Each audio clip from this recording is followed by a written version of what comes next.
All right. As always, I want you to think about this for yourself as well. What's a role you've outgrown and what's replacing it? For me, that's such a no-brainer. For me, the role I've been playing for a long time, one that I've relinquished the role of in the past, but I ended up playing it later in the future, was the role of a mirror. Now, the role of a mirror isn't inherently bad. It's actually something that's found in psychology, believe it or not. In layman's terms, mirroring is just the act of your subconscious influencing you to imitate behaviors, speech patterns, and even body language in order to build up rapport, likability, and trust with somebody. It's just like a human trait. As human beings, we're just social creatures by design.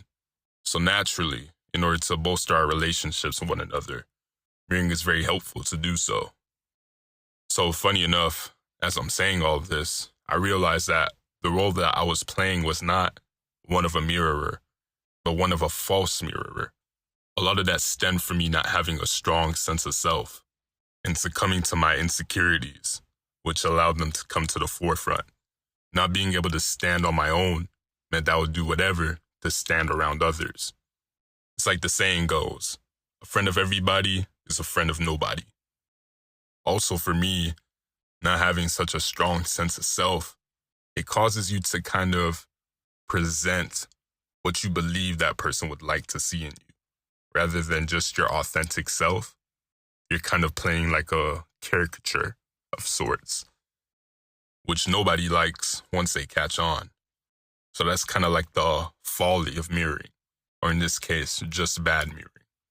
Because there's nothing wrong with imitating, again, when it's subconsciously influenced, those aspects to become more likable.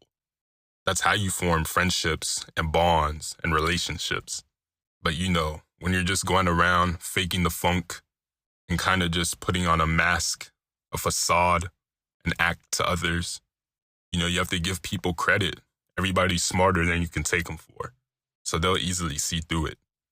And once they do, I know for myself during that time, it was a hard feeling because it would just leave me to wonder how things could have went if I just presented my authentic self from the start. But now these days, I don't have to wonder because I do know. Because that's the role I now play. That's the role that's been granted to me by birthright. The beauty of it all is that it's all within. So just how I realized and I'm now playing the dream role of my life, anybody else could too. And I think that's a very powerful thing. But those are my thoughts. What do you think? D Speaks. Talk to you in the next one.